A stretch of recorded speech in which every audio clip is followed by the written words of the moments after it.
Entrepreneur, CEO, consultant, best-selling author, and legendary investor, Daymond John was born and raised in Queens, where he started his breakout hip-hop apparel company, FUBU, in his mother's house while working full-time at Red Lobster.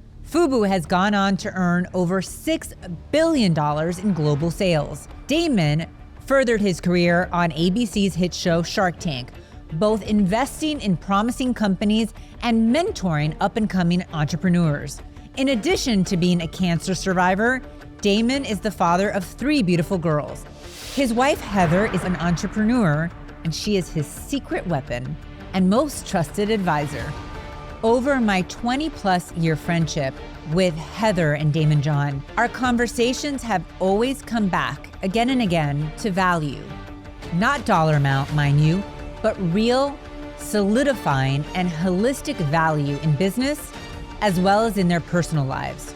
Heather and Daymond have done incredible work to mentor and nurture the next generation in the realms of wealth and finance.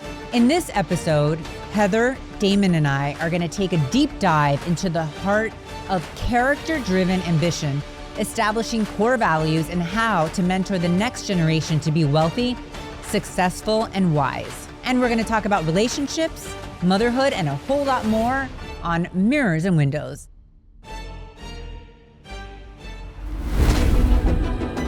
Mirrors and Windows with Katrina Campins. And Heather and I were discussing this, which you just had such a great line, but it's like so many times people want to do business with Daymond or probably approach him. And you said, what did you just say? They don't need to know me, but they should know me. Oh, yeah. And absolutely. And people don't realize that she's going to have an influence. Like if she has a bad reaction with someone or bad, vibe, yeah, she's going to tell you it's not happening. Absolutely. I don't need any attention or anything like that. I don't care if anybody knows anything about me, but if I had a bad interaction with you, then when I hear he is considering doing a deal with someone, I'm like, I don't really like the person, and he's going to listen to me at the end of the day. I'm the one that sleeps next to him. Ain't that the truth? You know it's the truth, right? Oh my God, I'm sweating already. We just started. I know, I'm a little hot too. But everybody watching, there's business, and I always say the most important thing in business is not the numbers, the person, and then there's the human factor of business, and that can be significant others, that can be children, that could be parents. If you're I think, the Time Warner and AOL, one of the big companies, they got together because 2 dads were at a picnic and the kids were like, I love this and I love that. Yeah. And how many of our most precious thing are our children. And I'm a Taylor Swift fan now because of my little girl. I'm a fan of TikTok because of my girls when they were younger. So it's the significant other, because somebody can say something to one of my team members, want to do the deal with you. I'm like, cool. I'm not going to say to them the emotional part. Oh, I don't want to do it because I don't like this. But I'm not going to say that to them because I don't know who's listening. But at home is when I'm going to say, I was thinking about doing it, but I think the guy's an asshole. Or I really want to do it. I think that person is great. What do you think? Who do you think I'm going to share the most the most intimate thoughts with? Heather, and that's but I think it also shows people's true character, because if you're in a setting, right? Like I just believe in being kind just to be kind, because you should always treat people with respect, and we're all made out of the same fabric. But I think that's a true testament when they don't know that you're Daymond's wife, or they treat you with disrespect, and then they're trying to it's like. That's right. Yeah, that's how you see people's true colors. And actually, I kind of like it that way.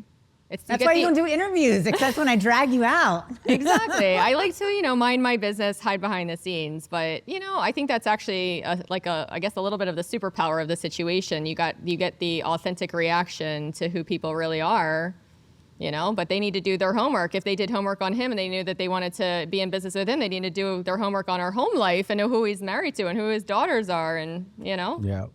It's funny. We'll be places, and she'll walk to the bathroom, or somebody. We entered separately. I'm going to meet her. I'm standing over there, and she'll see them say stuff like, "Yeah, that's the guy I want. You got to go talk to him." Or she'll hear them whispering, whatever around you. It's kind of like. I listen with 2 ears. I hear all the conversations going on. And there's nothing like a woman's intuition either. That's yeah, another thing. absolutely. That's a superpower. Absolutely. But and Daymond recently shared a story with me, which was I could relate to it. Was, I mean, you've been at it for a long time in business. You've been extremely successful, multiple different ventures, multiple different companies. And you've also helped a lot of people, which people don't know, with their own brands, right? Yeah. Even before Shark Tank. Yeah, way before. Yeah, that's probably why they asked me to help be on Shark Tank. But I don't think a lot of people know, and that's one thing that we spoke to is you started this program called CEO Access, right? Yeah. But part of when you were explaining it to me was, hey, I used to walk into rooms with these celebrities, and I'd helped brand them, build them up, and everything was about shining light on them. But then in the meeting, they would dismiss me, not realizing that not only was I the decision maker, but I was the whole reason that celebrity was there. Yeah. So you started CEO Access. So tell us a little bit about that. Yeah, well, I started CEO Access. It's pretty private. It's kind of like if people know you can qualify them as for really CEOs doing $50, $100, $200 million and more. But the reason was that I started it was that for years, since in the early 90s, I was kind of the guy behind the scenes. I was still the FUBU guy.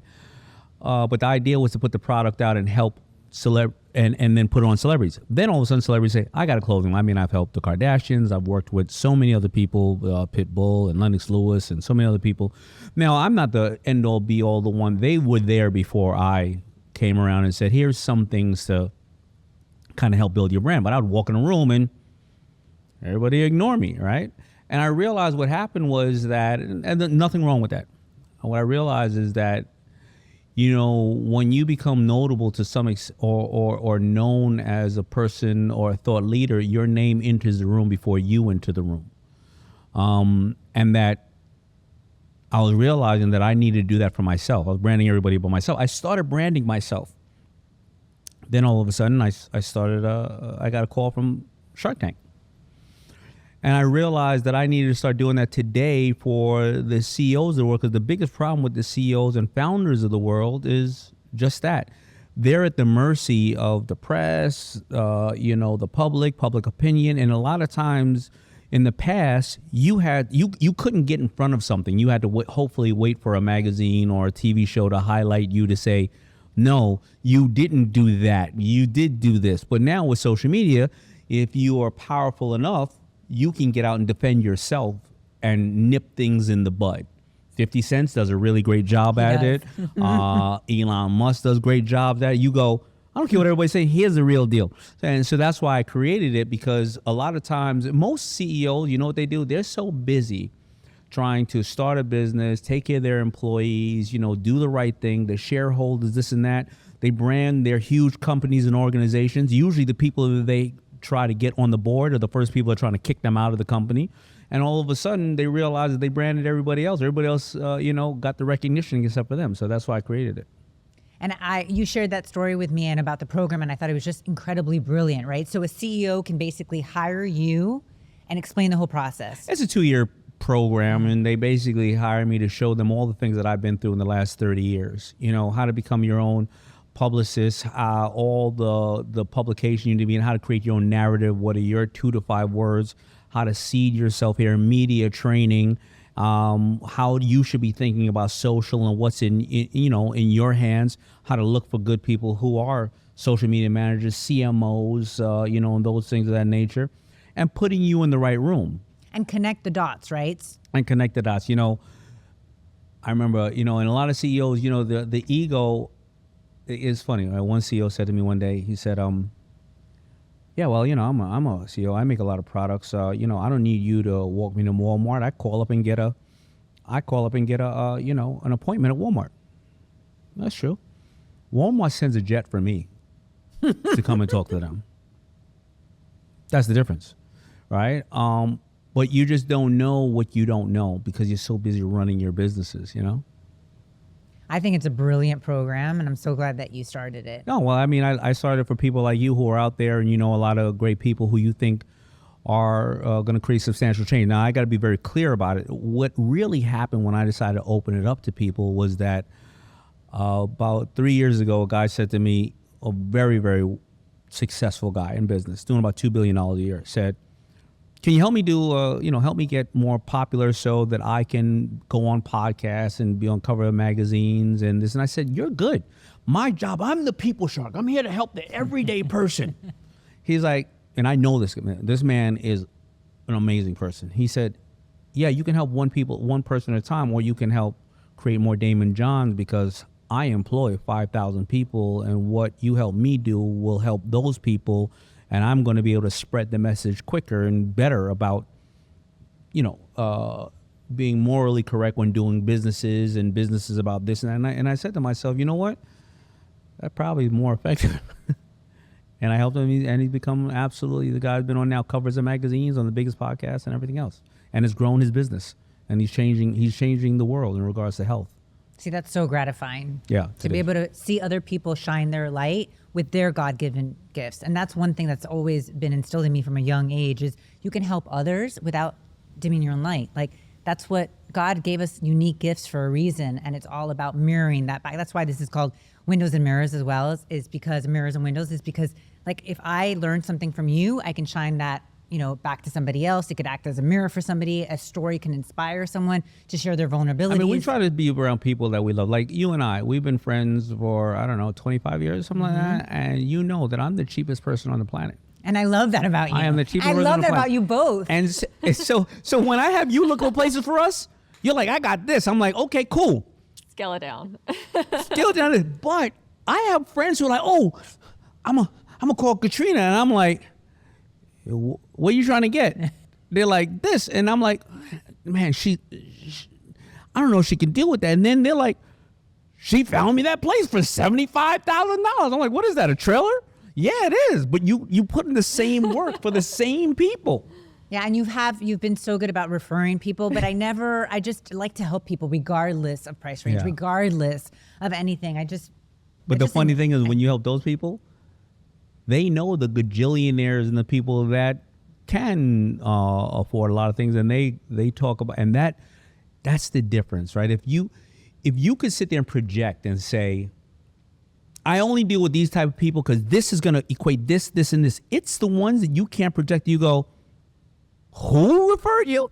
By the way, that man or that woman's husband is the driver for Mr. Gajillionaire, and that gajillionaire said, that person took care of you like that, and all you do is talk in the car about that person.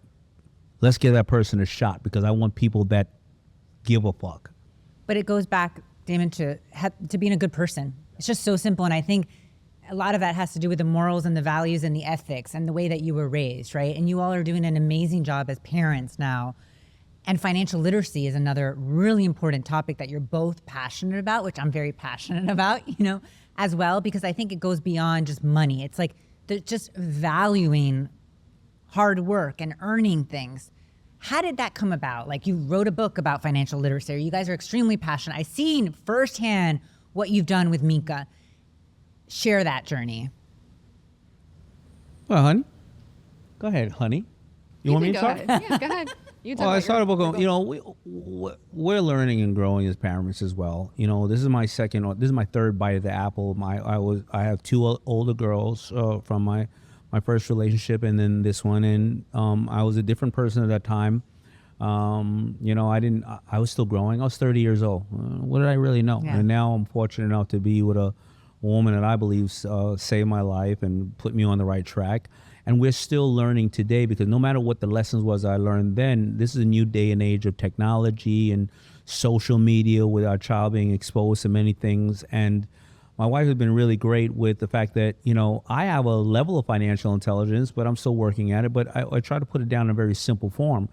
And, my wife, and really to try to show our daughter what to do financially.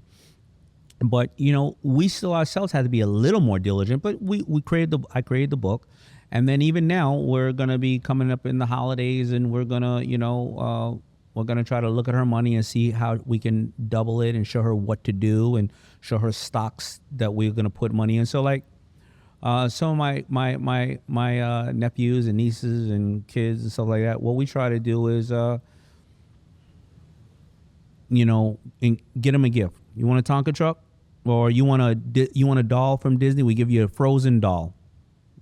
and then we give you $100 stock in Disney. Well, after 14, 15 years, what happens is you go to the kid, you put them all you take a picture of the doll, you take a picture of the stock, and you put them all in a folder. In 15 years, that child will probably be 20 years old, will say, where are all the toys we took a picture of? Well, they're gone. How much is the stock worth? Oh, $8,000. That's how much the stock is going to be worth, average out. Give them these long-term lessons. But again, it's about us. I have these ideas, and then she's the one to hopefully reinforce them. And we try to do all little things like that to help. I think it's so incredibly important. I had a situation recently with Pharaoh where I gave, it was his nephew. It was my nephew's birthday, so I gave him, $100. And Pharaoh saw that, and he's like, where are my $100 that I had been given from? Okay, I admit it. The Tooth Fairy came one time, but after that, it's only been $1. But anyway, so I said to him, he kept on asking me, where's my money? And I said, why are you? Well, this is a great lesson at 7. Let's sit down. Don't ask me where your money is. You should know where your money is. You cannot depend on anybody else to take care of your money. That's your job. And guess what? God's watching too. So if you value your money, you're going to get more because he sees that, and you're going to get abundance. And he was crying and crying. But after that, he understood it. And then we looked at the piggy bank. We're like, there's the money. I'm going to save it. I'm going to value it. I'm going to thank God every night for abundance. And so it's instilling that at a very young age. And I told him most 4-year-olds don't know these lessons. So cry now, learn it at 7. Yeah. So I'm really passionate about financial literacy. So I respect that about you guys. And by the way, another point, Daymond, as you were saying, you say that you're cheap. You guys are not cheap. You guys are grounded. You're not flamboyant, or you're not trying to gain validation outside of yourselves. And that's why we've been friends for so long, Yeah. Is because people see, like, even people that meet me, they're like, my car's 7 years old. I'm still in the process of restoring my old Bronco. And people actually have the audacity to ask me, what do you do with your money? I'm like, first of all, it's none of your business. Secondly, I don't need to drive an expensive, I honestly feel guilty doing it, because then I'm having to worry about telling him, don't put your feet on this, don't put, I'd rather put my money elsewhere. And that's just my choice. I don't judge anybody else for it. But I think so many people see the limelight and see you in the media and think, oh my God, you have to be in a huge mansion, or you have to be driving these extravagant cars. And that's not, I don't find gratification there. Yeah, Right. I think even living in cities like Miami or LA, the flashiness, it makes you feel like you need to have all these opulent things at all times. But, I think as I got older, I realized, you know what, I just look at those people, I feel like it's just very tacky. And I think, Daymond, we just had this conversation Last night, and I said, maybe that's just with age. You just realize you're like, okay, congratulations, you have the money to afford that and buy those things. But it just, maybe I just put a different lens on it now. And I'm like, why do you feel the need to be head to toe in, Gucci and Chanel and mixed all, it just starts to look tacky. And I think it's classier. And I think people respect you more to know that you could, but you don't. I think you're absolutely right. And what's interesting is through my journey, of business and media and stuff, I've had the blessing of meeting like the real money behind what we see in the forefront. And these people are the most humble, simple people. They have old cars. They're in shorts and flip-flops, and you would never know. And they love it that way. You never, I remember being in a room, and they said the difference of being in a room with, rich people and wealthy people is rich people talk about how much money they have. Wealthy people talk about how much money they gave away. That's so powerful. And it's a way bigger difference. And it's just, but if you really, how much time you think about keeping up with the Joneses, how much energy you spend for a bunch of people who don't care about you. But if you analyze your life and yourself, like, look, I have 1 or 2 nice cars. And I have no issue with anybody who does spend opulently. That's fine, right? But like a lot of people say, well, you get these cars and you show up, and then you meet these great networks. I go, I am the network, and I don't need to show up. I don't need to show up and show wealth. I'm on CNBC 40 times a week in everything from a FUBU suit to a $10,000 Tom Ford suit. People know I have money. People know I can dress. I'm giving away millions of dollars every year. I don't need to qualify myself, 100%. But other people think that they need to qualify themselves for some reason or another, and that's totally fine with them. Now, again, if you just like nice things, Great. If you find gratification, I'm not no one to judge you, but I just feel like so many people use that as validation. Yeah, you got to do what you love. Like if you love to dress, there's some people that you see that they love the act of dressing. No problem. It's like an art. Yeah. So. You know what the worst is? Instagram, which is our resumes now, Yeah. is people who lead with that. All they do is post their handbags, their jewelry, their cars, and their homes, and all these exotic, expensive vacations that they go on. I mean, that's the tackiness. That's so the tacky, tackiness to yeah. it. You know what I mean? And you look at that and you're like, Katrina, what else? Katrina, how many people with a jet that own the jet that actually post themselves on the jet? 0. Most of the people They're that I usually know ashamed. that They're kind of own embarrassed. the jet, they don't want anybody to know. Yeah. They're like, they don't want pictures. They're just not interested in that. Now you got to see my jet, because when a lot of people say, Daymond, what kind of jet he landed on? They were like, how many people? They were like, I don't know, 200 of his closest friends were on that thing. You know what's so funny is Fox flies us all in coach, like not first class, right? This is like a joke between us. So I'm always like, hey, are you getting first? They're like, no, we're all. So if people see us in the plane and they're like, you're really sitting there? I'm like, yeah, like they don't, like that's just their policy. Yeah. Unless you're like, who knows, Hannah or something. Barbara, I think, still does coach, and Dan LeBest. I mean, again, do we use No, of course I'll fly planes first when class, we but need? Yeah. Yes, I probably fly commercial 90% of the time. But again, it's all within. Daniel Levitsky still will, if he flies with his son, he always flies coach, because he wants his son to understand what that is, Mm-hmm. Yeah, what I want to do too, Heather, is I want to get on the whole, I want to talk about the wellness and all that. And so you've gotten Daymond into it, but like you're really into fitness. Heather's about not being in cliques. She hates the mommy group cliques. Heather's about, I love this. what is she about? No, she doesn't really like, she struggles with social media because she goes, I know I need to have some representation so I can control the narrative, but I don't want to be on it like that. Yeah, I struggle with getting in the groove with it because it's a lot of work. It's a lot of work, but it's just, I'm private, but yet it's like we're forced to be kind of catapulted into the public eye and the court of public opinion, which for the most part, I don't care what people think. It's just that I know this is what our life is. Like, you know what I mean? People are curious. They want to know, I'm married to him. They're like, what do they do during the day? What do they talk about? And, it's just, it's very hard to. What do you talk about during the day? What do we talk? Well, honestly, we don't talk that much during the day because And he's that's in like true, 10 cities because I a called week. Heather about this interview, and she's like, I'm like, oh, Daymond has another interview at 5, so we have to be. She's like, oh, you know more than I do. I didn't even talk to Daymond today about that. He was so busy. And blah, blah, blah. So she's asking me what your schedule is. No, Also, well, his people told me that his schedule was It's this. true. That's People why I know. think that I talk to him all day long. Truth be told, I talk to him maybe, an average like one time a day. I mean, especially if he's on the road. If he's in town, I might say, what time are you coming home tonight? But it's not. Maybe I'm just like not a needy wife. I don't know. I'm not a needy wife. No, you're definitely not a needy wife. Maybe he I don't want wishes to come I home called and him interview more. her and her boyfriend. I just tell her boyfriend, I do think he not wishes I touch called my more. fishing shit. I got my fishing pole. I don't care what else you When did you touch. start Don't touch fishing, my Daymond? fishing You shit. started fishing? Always. It's his hobby. What? He loves to fish. I didn't know that about you. Yes. 20-something years. Fishing? Upstate in our lake, yeah. Oh, yeah, that's right. Yeah, Upstate. they're Because she's Upstate. usually telling you about her problem with her boyfriend. So you never hear about my fishing shit.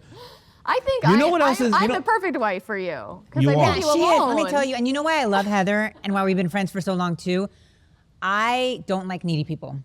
Me Emotional either. people. Like, I don't really like to talk, to be honest with you. My family's too. like, Katrina doesn't talk. I'm like, well, I talk to the people I want to talk to. You know what I mean? But Yeah. why I love you is because like, we can reconnect. Like, I don't talk to you for 2 weeks. I'm like, hey, voice memo. Oh, by the way, I'm taking this supplement. Oh, I have this pain Yes. too. Oh, my neck hurts. Oh, this is what Yes. I'm taking. Boom, boom, boom, boom. Okay, good night. Those are the best friendships because you pick up where you left off. I don't need to talk to you for 6 months, but when I do talk to you, it's like we didn't miss a beat. I got to tell That's you the her best. hidden talent. My hidden talent? You want to know her hidden What's my talent? hidden Yeah. talent? Marriage coach. Oh, I'm great Really? at that. I am. I actually Marriage am. coach. A lot of people come to me for Really? for advice. Yeah, because you know what? What do you tell them? And women are like, my husband and I are going through some therapy. We're doing this and that. And Heather was, and he keeps saying, I'm a simple guy. And Heather would just go like this. When's the last time you banged him? I don't know. We've been doing this. Yeah. When's the last time you banged him and gave him a sandwich? Sometimes it's And then really all of a sudden simple. they come back. Oh my God. You can't believe it. My marriage is back together. No, I look at things from both sides. I don't just listen. You know how girls are like, I'm a girl's girl, and they're like, screw him, this and that. I'm like, no, I might actually side with their husband more because I'm like, well, what are you missing? What are you not doing? You know what I mean? There's three sides to everything. So I always try to make them think about the other person, not just what they want or they're not getting. You're basically not a yes person. Like you're going to see the whole perspective, which is another reason why I love you. Not, is yeah. the answer most of the time sex? About 70% of the time. You know what it is? I think after women have children, your brain is not really wired initially to have sex anymore. I think you're just thinking about your child, it's normal. Yeah. Your hormones take a nosedive, and I think if you don't check yourself, you kind of go down that bad path, and then you're not connected to your husband anymore, and then that's when you're in the danger zone, and it's extremely common, and no one talks about this. I feel like no one wants to talk about it because they're embarrassed. They don't understand it. Sometimes they don't know what's happening until it happens, and then they're like, I had a baby last year, and now we're getting divorced. Heather, it happens to 99.9% of the marriages It is. that I know. And that's because we're wired basically to take care of this other little human, right? Yes. But then you lose focus on Your connection. your connection and your spouse. And then the man feels, I'm not speaking for men, but you probably will attest it. It's like he feels left out, right? Yeah, it's like, neglected. where's my attention? Yeah, you don't even, and I got to tell you, and then the world settles in. So I've seen this a lot of times with people I've worked with as well, because if you really think about a lot of men and women who are busy executives, they're on their second or third marriage. Mm-hmm. And so what happens is you have two A-type personalities that get together. Hopefully they're A-type. And you have this beautiful relationship. All of a sudden you decide to formalize it and you have a child. You can talk on the fact of and we have a lot of couple friends. You can talk on the fact that what happens with a woman, emotionally, hormones, all that stuff. But what happens as a couple? Well, you fell in love for a reason. You want to be in each other's life. But all of a sudden, you know what happens after the child is 2 and 3 and 4? When I come home busy or she comes home busy, and the executive, well, we're talking about, the baby had to go to the hospital. We had to do this. What are we doing with this? It becomes so, so cold, right? Now, God forbid, she has a job. We had a friend who said, we had several friends had this. I'm a busy person. I'm traveling 150 days a year. So when I come home, and the wife was a teacher, when I come home, I come home after the office at 9, 10 o'clock at night. My wife has to get up at 5 o'clock in the morning. So that's 5 days a week. And so what happens, when do we actually get to see each other as a couple? And you turn around and 2-3 years have passed and you don't know this other person. Mm-hmm. So I think that's because I've been through that part, and then she talks to a lot of women. I think that's where she's been this person who is even simple things. You know what she said to her girlfriends? When Daymond comes home for the first half an hour, I don't talk to him because I know that he's been busy all day. I don't want to hit him with a boom, boom, boom, boom. She lets me go to her. Well, but it depends on what she's wearing. I may go, hey, honey, what's going on? Sometimes I take it too far, though. He feels like he's like, should I even be here? Because Yeah, I'll yeah, just ignore him. Well, her and the baby, they look at me like, like cats kind of got feel like you. Why are you here? Yeah, why are you here? Like, yeah. Sort of. Sometimes I take it too far, but yeah, I think you're great about that, about giving people their space and not being. Yeah. Yeah. And that's why I think Heather's such a great balance to you, because of what you do is it's almost like that peace, like you're coming home to that peace. Yeah.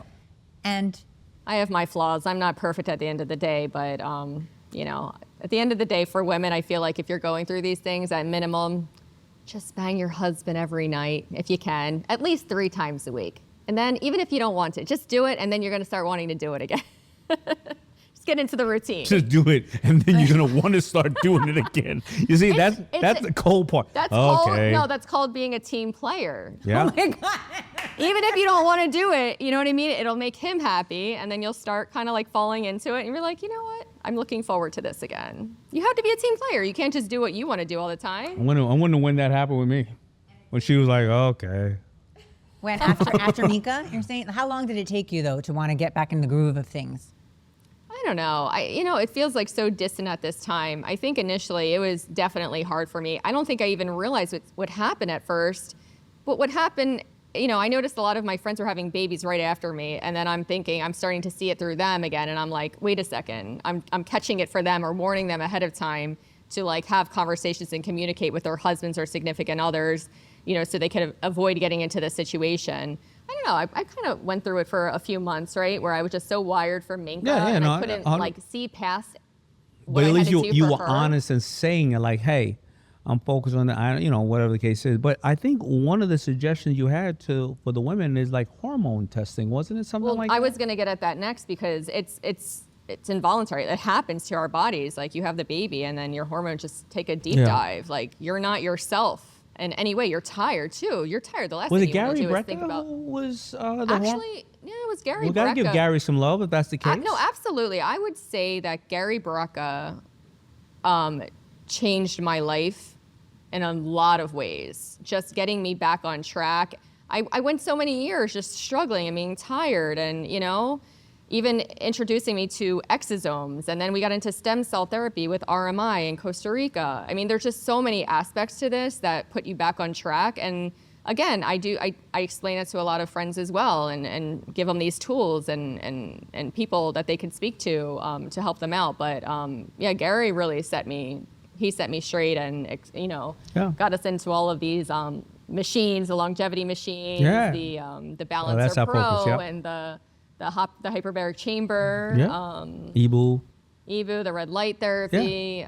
Because Heather started doing it, right? And then you both kind of started doing it as a couple. No, Heather's been doing it. You haven't? For years. I mean, gosh, I used to IVs. I would do them weekly. Yeah, I do remember that. I would do IV drips and ozone therapies for, I don't know, like 15 years now. I was doing this a long time ago, back when we were in New York City. I've been struggling with this for years.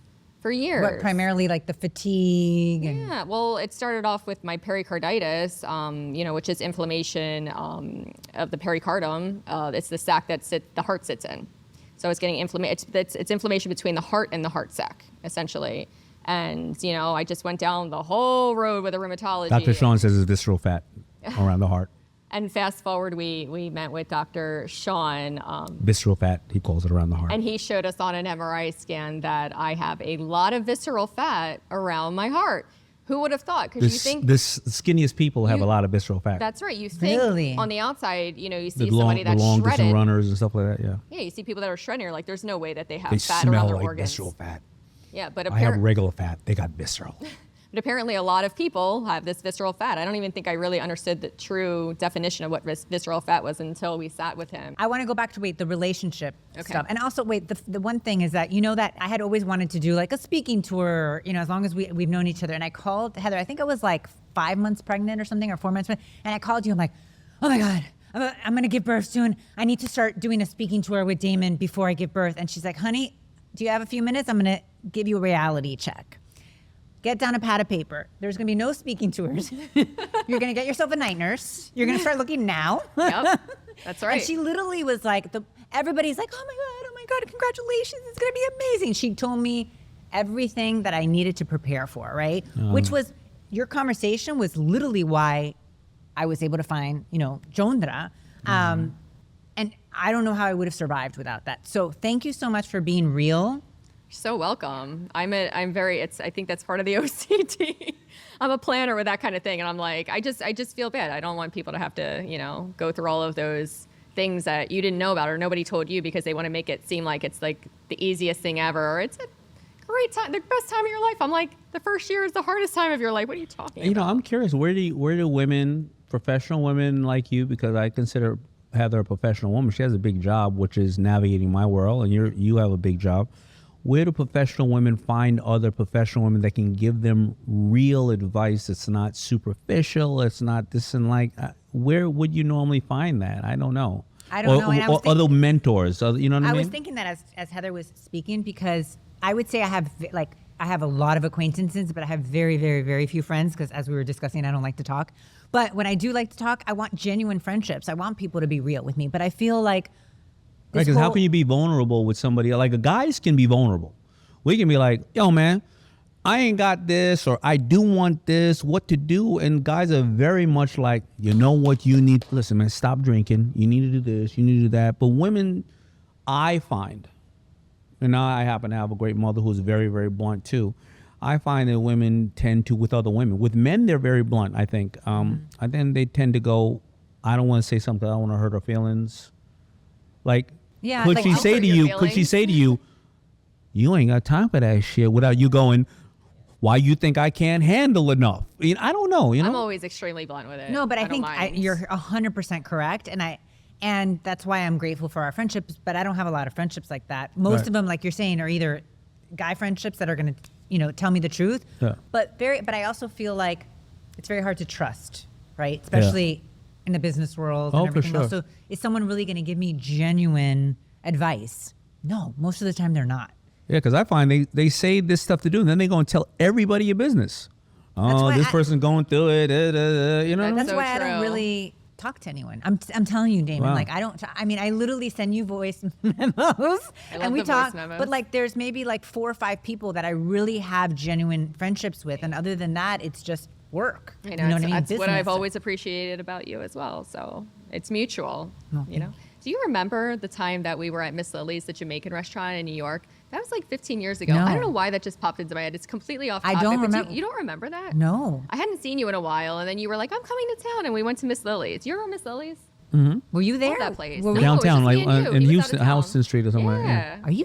I don't know why that popped into There's my so many mind. things that I don't remember. Me too, And I though, was but I remember sober, that. So don't go there, Daymond. I've been sober my whole life. But literally, I just don't remember. Like, I don't know if it's age. I just don't like, my mom will be like, remember that person that didn't like you in high school? I was like, no, you know- I don't care. No, I don't remember any Do you of know this. why Like, I remember that Why? dinner? And Why? it's crazy because you don't remember it, but I felt like I connected to you there at that dinner. And this was so many years, maybe, gosh, 15 years, 16 years ago. It was a really long time ago because we had known each other for a while, but I feel like at that dinner, I really connected to you. Apparently, you didn't feel you connected to me at Of that course dinner. I felt, Heather, otherwise we wouldn't be sitting here. But I just don't, Joking. like, that shows you how authentic it is for me. Like, I'm not like, oh my God, I was trying to connect with Heather. Like, I was just being me. You were being Yeah. yourself. And then here we are 20-something years later, So, of course I remembered. When's the next time you're going to be on Telemundo? I like that thing you did for like a week. El Sábado. Oh, I was Like, showing him that all was- of your Fox clips. Noticias, I'm doing it again this week. I'm going You back had New to York. see. Did you see the comments? Yo, mommy. Like, you know what I mean? Like, those, I was like, David goes, Katrina these people speaks became Spanish? perverts all of a sudden. You didn't know she spoke Spanish until that moment. I didn't Well, think he so. always says, I forget that you're Latina. Like, my Yeah. parents were born in Cuba. But you have that. You have a and- whole different kind of way of delivery in it. I mean, it's really fun. I like it. It was really hard at first because you're delivering news in Spanish and you're thinking in English, and it's not something that comes easily, right? So it's not with some hiccups, but I loved it. The fun moments are. Well, I did a whole monologue on family, which was really authentic to me, so that was easy. But most of the time, I'm just throwing my mom under the bus lately. Like in Fox Noticias, I'm like, she can't cook. She doesn't. I'm sure doesn't she loves want to take care of her grandkids. What kind of Cuban grandmother is she? So it's been fun to kind of tap into that. We have to show Minka because the versatility and the way that not only you deliver it, well, the cadence and all that, it is so amazing how you do it. I really, really enjoy it. Well, thank you. I appreciate that. I'm going back up this week, so I'll think about you guys as I'm having like a heart attack before starting. We were in bed watching you one night for like 20 minutes. Speak Yeah, Spanish. because We don't it know what almost you looked were like it was saying. it almost looked like it was a mock, right? It's almost like if it was like another version of me, right? Yeah. Yeah. That was Yeah. really Really, good. we When don't I know watched this that too, Katrina. or when I'm dancing like all the way over here, I prayed the rosary. With my mom was looking at me, she's like, no one believes that I pray this much, but I do. I pray constantly. The rosary and then salsa, Very to get the good. groove on. Love it. Well, I think it's very difficult nowadays to even be married. I had a nightmare last night. I just realized this as I'm talking, that someone was pressuring me to get married, and I was literally hyperventilating. It was a nightmare, but it's only because I've had bad experiences, right, with that. And I think it comes down to, which you're very good at with Daymond, is like, hey, go shine. I'm not threatened by it. I'm very secure in who I am. And having that is so incredibly rare, like having a partner that's not insecure and doesn't try to tarnish, or dim your light. So has that always come easily to you? That's just who I am. I've always just been that way. Pretty casual, aggressive when I need to be aggressive, but I'm generally, I'm easygoing with everything that he has to do. I mean, that's why we've made it over 18 years now, because I let him be him, and it wasn't like a forced situation. It was slow going, and I think, what did we get married after 10 or 12 years? I thought it went quick. It went quick to you, but that's fine. But I met you when I was 22 years old, so I wasn't exactly, hard up for a husband at 22 years old. I was just getting into the workforce. I moved to New York City from Philadelphia, and I finished college. I'm like, I got to get a job. And I met him literally around the same time all of those pivotal things were happening in my life. So I wasn't in a rush. And so I guess it's timing. That was the timing of our situation. But I also understand that, when women had their career, they dated a lot, and they're still single in their 30s or 40s, they feel, and they didn't have children yet. And I think that's a lot of people's motivation to find a partner and get married to have a kid. So I understand that, and I don't envy that situation. I think it's very difficult, and it's hard to explain to people, that you don't have to have a man to have a kid. I mean, everybody just wants the picturesque situation, and there are no fairy tales. It's not at the end of the day, and you can't explain that to anybody. But I know a lot of women who are in their 40s and mid 40s with no children. They're just, I need a man. No, you don't need a man. Like, if I was in that situation, I would just go do it on my own. But a lot of people can't see past that, and it's really not what it's about at the end of the day. You got to be happy with yourself, and that those things come. You know what I mean? I know a lot of women who adopted a child and then they found a husband 2 years later. You know what I mean? Because they were now relaxed. They were not searching for it. They were not desperate. They were not in the club every night. You know what I mean? Well, I think it comes down to self-love. And I just feel like when you love yourself and you're really just content with yourself, then you attract everything that's meant for you and that's aligned for you. And that's another prayer that I do every night, which is like, what's not meant for me, get rid of it. Get rid of it. I do it with Pharaoh every night. And what's meant for my highest calling, please bring it into my life. Everything else eliminate, and just protection and light and so forth. Yeah. So, yeah, I think even at some point after women probably have their child, they're like, I don't need a man anymore. I don't need this in my life. Honestly, I just want to date. Yeah, it's really nice not to talk and to be like calm and like not have to worry. But that's because you have to find the right person that then supports, That's right. what you're doing. Yeah. It's also about just morals, values, like who you guys are as human beings. And these are all the different facets. Yeah, that'll be a better angle to say. Daymond's always talked about business. What about this shit? Well, and what did I say to you when we were talking? I was like, I want to talk about what Daymond doesn't talk about all the time. Like, we hear you talking about business all the time. But I think what makes you good at business is the fact that you understand the human element to business, right? Yeah. I mean, there's a big human element to business. It was a season, I tell people this story, and I'm not being funny about the story. There was a season on Shark Tank where these young ladies came on with these, I don't know, their underwear that were, you don't got to go commando because the thing on the side. They were like clear on the side. So if you had a sexy dress, it's like you can just see like here, but it's all clear on the side. Right. And there was I forgot what season they were on, but these women were beautiful young ladies. I think like Instagram, social media people, whatever the case is. Now, I said my wife is extremely secure, and I think that's one of the things that I don't ever have to worry about. That if I'm out, I make sure that I represent myself and our family, in a way that she doesn't have to hear about her husband in the street. Forget even any foul play, just elevator eyes or some stupid crap like that. Matter of fact, I actually try to say things to her to get a rise out of her. Hey, honey, and she just like, whatever. So, but I didn't do the deal, and this is interesting because my buddies were saying to me, "Why didn't you do the deal?" This was garments, this was fashion, dealing with influencers, And I had to say something that people, I think, don't realize. If I had done this deal with these young ladies with undergarments, and I'm talking about these panties are really, really little, and these two young girls are attractive, who do you think they're going to have as models and people around? Other young influencer type of women. No matter what's going on with my wife and I in our world, imagine if for 2, 3, 4, 5, 6 years, I'm always like, yeah, honey, I'm over here in California or in Asia with these young girls, no matter what's going on, right? Think about that. My husband's away or working with these young ladies, and that has an effect on you. Now, it's just like my wife is huge into fitness, and I'm joking, but I'm dead serious. If she's like, yeah, I'm coming out with a fitness brand, and she's running around with a bunch of Tyson Beckford, The Rock looking guys, no matter when I go through something with her, I can have a bad day. Oh, sorry, I don't have a 8-pack. And for the record, though, that would not have bothered me. And you know that wouldn't have bothered me. It wouldn't, but it wouldn't technically bother her. But why I say that?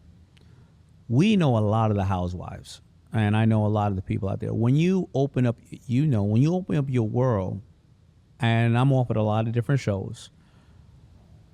Let's say I'm on there doing something. If I don't carry myself the right way, when she's on the line at the grocery store, I can't believe Daymond acted like that. He's an asshole. He's this and that. And I think that you don't have to be on public TV about it. But a lot of people don't realize the sentiment in business about doing things or being around the wrong people. Think about it like this. I've met a lot of great partners they've had great businesses, but they're partners and they're hanging out with them every day. And their partners are about getting high, drinking, partying, going crazy.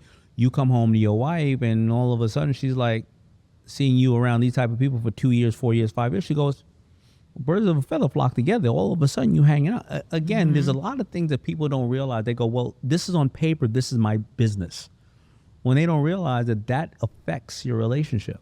100%. There's a saying in Spanish that says, like, tell me who you hang out with and I'll tell you who you are. And that's something that grandmothers definitely. How do you say it? Dime con quién estás y te digo quién eres. And so it's like, and my mom used to always say that to me growing up whenever I was in high school and I was hanging around with someone that she didn't like, And so it's just something that I 100% agree with in business and in life in general. So I say a lot of time when we deal with people and partners and stuff like that, we do exactly what you just said. We start to look, and this is where the opening of what we said comes in play.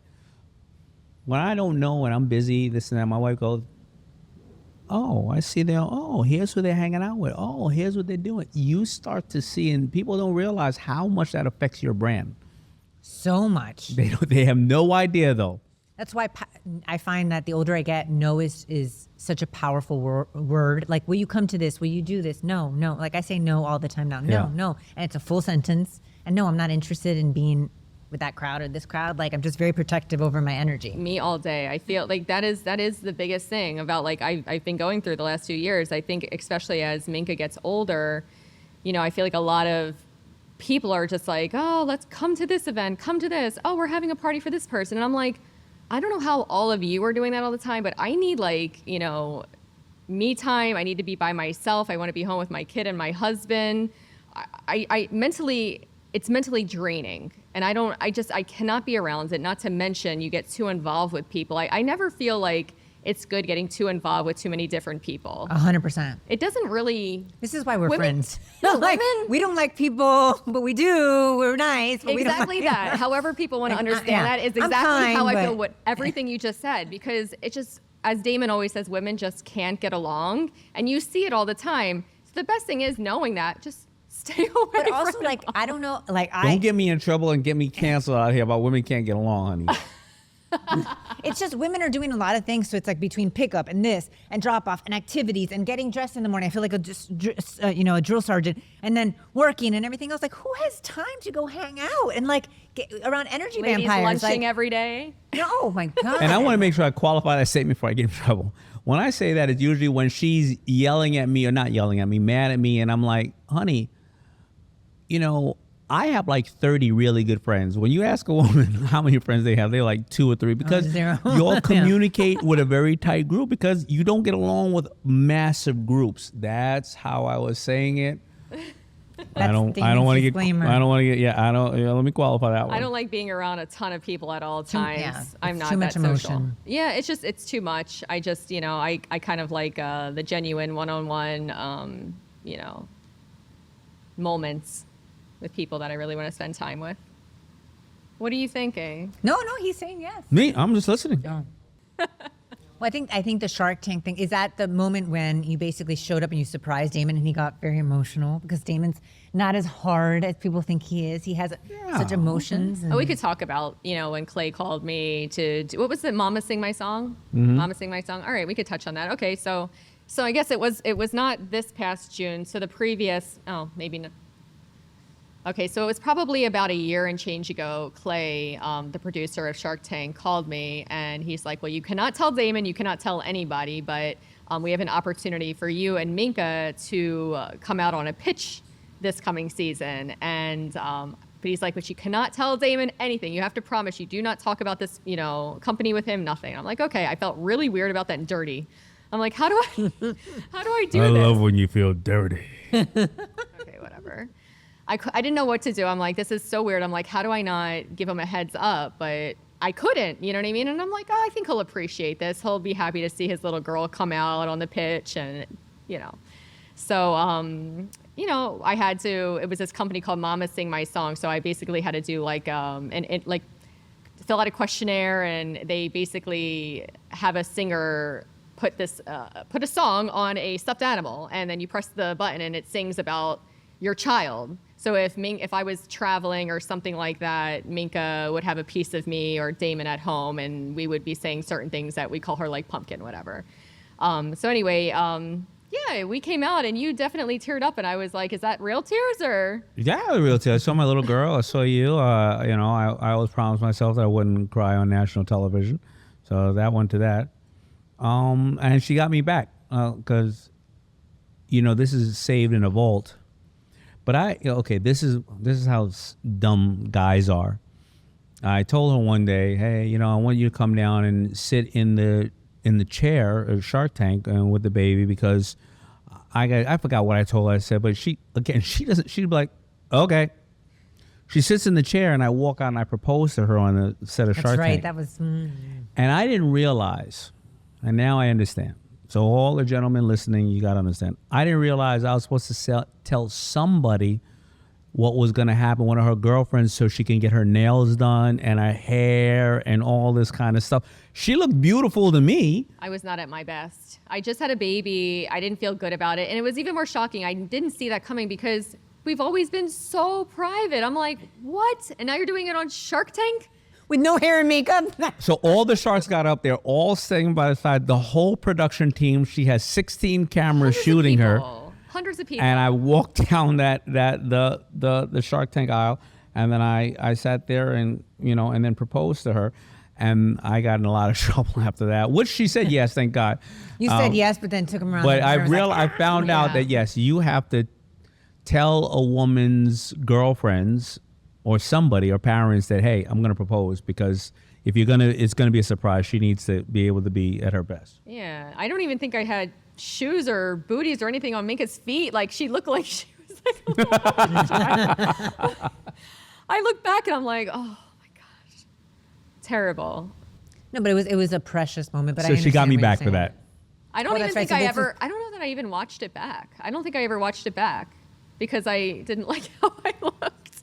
I wouldn't want to watch it back. I don't like watching things back. Sometimes yeah, I don't think I did, but no, I did not see that coming out. So that's our Shark Tank history. She barely comes to set now because the set. She doesn't know what's going to happen.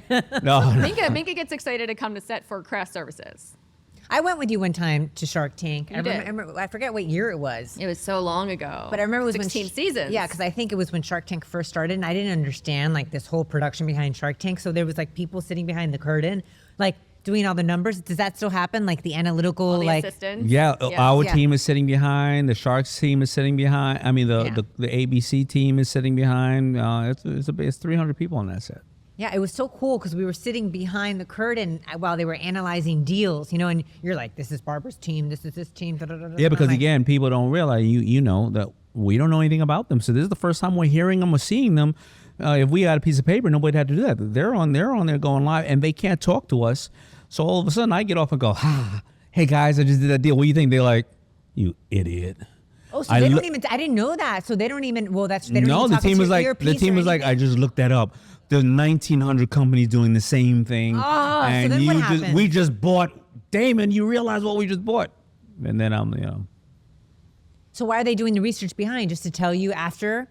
well, because they know that's their job. After a while, they're gonna be like, I just inherited this company right now from Daymond John, because now they got to talk to them all day long and every day, and they're looking, and they're most of the time they're probably getting excited. I hope they are.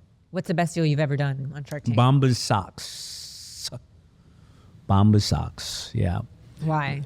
They're gonna hit 1.7 billion this year, and they've given away over 100,000 over 100 million units of clothing to other people. Amazing. I tease her about these things because when I come home with my box of Shark Tank goodies, I'm like, honey, look at all these samples. I'm gonna put this away. She goes, good. Let me put this away somewhere. Opens the garbage can, and throws it out. It's And I say to her, I say, the company Ring that has changed the way that we secure that our neighborhoods and stuff like that. It was called Doorbot. I got the first actual package sample ever in history. What was it called? Doorbot.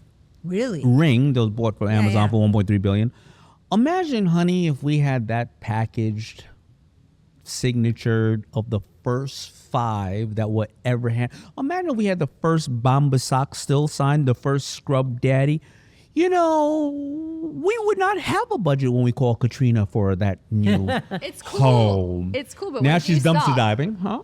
Yeah, it's cool, but when do you stop? He is like Well, you need a storage unit for hoarder. it so that you We don't have a have lot to of see storage it. units. Oh, you do? How many? too many of stuff. Yeah. That's a good business, Daymond. What? Storage. Now there's too many people. That and the car wash, the things that you put your, like Where I'm getting into the prepper business. the which one? Prepper. Prepping? Prepper. Prepper. Oh, prepper business. What is that? Damon's a prepper. Save you from when hurricanes, fires, Oh, that's right, that's right. AT&T being hacked, storms, earthquakes, COVID, when we're all rushing to the store to buy a leg of lambs and chicken breast. Yeah, I and helped you toilet buy paper. the warehouse for that, so I know, but I didn't realize. That's right. You got me the warehouse. Yes, I got you the warehouse you got to for see this. what I'm building out of that warehouse. I have to see it. Here Ah. we go. Containers, get your container right now. Everything, all the beef jerky you need. So the containers are going to literally have like beef jerky and everything in it? Everything. Toilet, beef jerky, ammunition, solar, Wi-Fi, whatever the case is. So, When is this launching? huh? When is it launching? Not sure. I'm trying to build the units right now that people have. You know what it really is? This whole idea of prepping, we're going to be disrupted many, many times over our life. Whether it's longshoremen strike, save all the food, whether it's COVID, whether it is fires, earthquakes, floods, especially in South Florida. And where can you go or put your family in for a week or 2 weeks in the event that you can't get to them or you can't get out? But can I make these type of things, these out of shipping containers that you could put in your backyard and it looks like an outdoor kitchen, and then you just lock it up when you want to and everything is there? Amazing. I told you one time when you were working on this, like remember the women caves, that it would be great to have women caves too. That's so it. you could just escape from the family. And No, just but lock that's yourself- exactly what it is. That's So you exactly can what use it as that too, and your prep. Yeah, you can use it as your outside office, your breakfast nook, your outdoor kitchen, and it's for women. It's primarily made for women because the ones right now are rugged and they're made for guys with big ass beards who eat beef jerky and shit in the woods. So this is for the everyday person to use it today, every day, I instead love of it. I have to instead see of having what's to going worry on in about this it. warehouse. Well, he takes it too far. I think we had about 60 flashlights during the last I hurricane. think I saw your last post, and I was like, "Oh my God, you have a charger machine, like one of the machines that's charging all the electronics." I'm Think like, about it, "How- 60 flashlights. First of all, you never run out of power, but if you do want to start a disco, if you want to start a discotheque, that's my age. If you want to start a discotheque, you can at any given moment. A discotheque. A discotheque. The mirror ball We were is lit not, up in there. The mirror We were ball is lit not up. included. That's and the air Next hurricane, fresheners, I know where to go. fuzzy dice, We get it all. bell bottoms, and lava lamps. Mirrors and Windows with Katrina Campins.